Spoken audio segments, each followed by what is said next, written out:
नमस्कार, आप देख रहे हैं वॉइस ऑफ एमपी और voice of India TV news channel. मैं हूं आपके साथ दिव्यांशी शर्मा।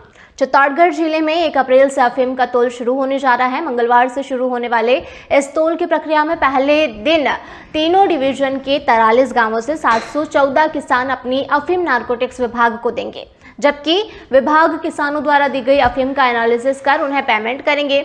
1 अप्रैल से 29 अप्रैल तक तोल का काम चलेगा। इस दौरान कुल 762 गांवों से 20,545 किसान जो है अपनी अफीम की फसल तुलवाने आएंगे। तोल को लेकर नारकोटिक्स विभाग की तैयारियां लगभग खत्म हो चुकी है। सभी 20-20 किलो के कंटेनर भी पहुंच चुके हैं। सहायक नारकोटिक्स आयुक्त कोटा JS राजपुरोहित द्वारा बताया गया है कि 1 अप्रैल से अफीम तोल का काम शुरू होगा। शुरू में 1 अप्रैल से 15 अप्रैल तक अफीम का तोल डोडे को जो है चीरा लगाकर निकाली गई अफीम होगा और फिर इसके बाद जो है 10 अप्रैल से 29 अप्रैल तक CPS पद्धति डंडे सहित डोडो को कंप्रेस करके से होगा। वहीं फर्स्ट और सेकंड डिवीजन के अंतर्गत आने वाले गांवों के किसानों का अफीम तोल जिला अफीम कार्यालय में होगा, जबकि तीसरे डिवीजन का अफीम तोल निम्बाहेड़ा के तनिष्क रिसोर्ट में होगा।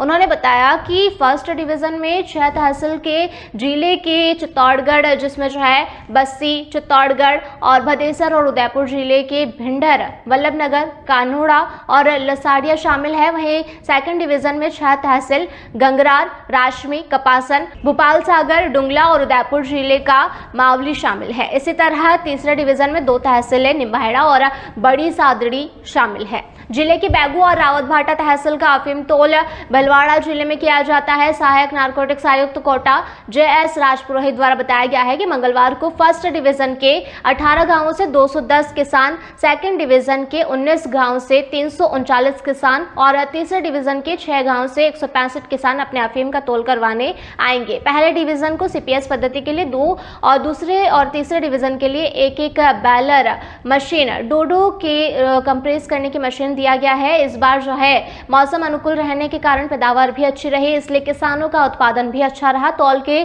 दौरान यहाँ जो है सुरक्षा का खास ख्याल रखा गया है। सभी जगह परमानेंट के अलावा भी 11 से 12 CCTV कैमरे लगाए गए हैं। इसके अलावा DNC के गार्ड, पुलिस के आर्म्स गार्ड भी लगाए गए हैं। पुलिस के आर्म्स गार्ड में एक हेड कांस्टेबल और 4 कांस्टेबल शामिल रहेंगे। वहीं धूप से बचाव के लिए वाटरप्रूफ डोम, गर्मी से बचाव के लिए जंबो कूलर, पानी के लिए वाटर कूलर लगाए गए हैं। अभी तैयारियां लगभग पूरी हो चुकी है। तीनों डिवीजन के अफीम के कंटेनर भी पहुंच चुके हैं, जिन्हें सेल बंद करके सेंट्रल गोदाम नीमच भेज दिया जाएगा।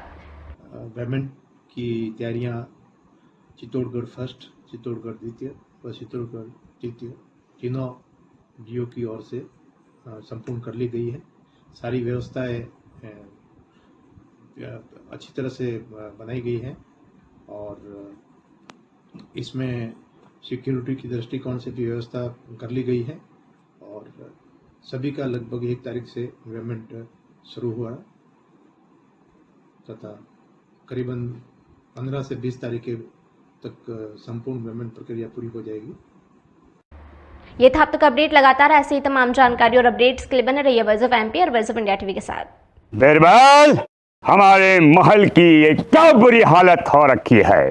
इंस्पेक्टर साहब, यही है वो दरिंदा जिसने हमें दीवार में जिंदा चुनवा दिया था। गिरफ्तार कर लीजिए इन्हें। अनार करे तुमको तो मैंने जिंदा दीवार में चुनवा दिया था, तुम बाहर कैसे आई?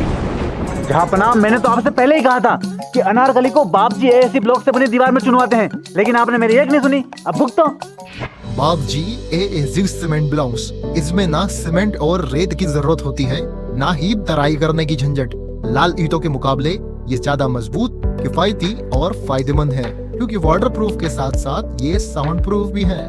काश मैंने अनारकली को बापजी ब्लॉक से बनी हुई दीवार में चुनवाया होता तो मुझे ये दिन नहीं देखना पड़ता। आप जहांपना जैसी मूर्खता न करें। अपने घर, भवन या मकान को बापजी AAC ब्लॉक से ही बनवाएं। बापजी AAC ब्लॉक्स, स्टील से मजबूती।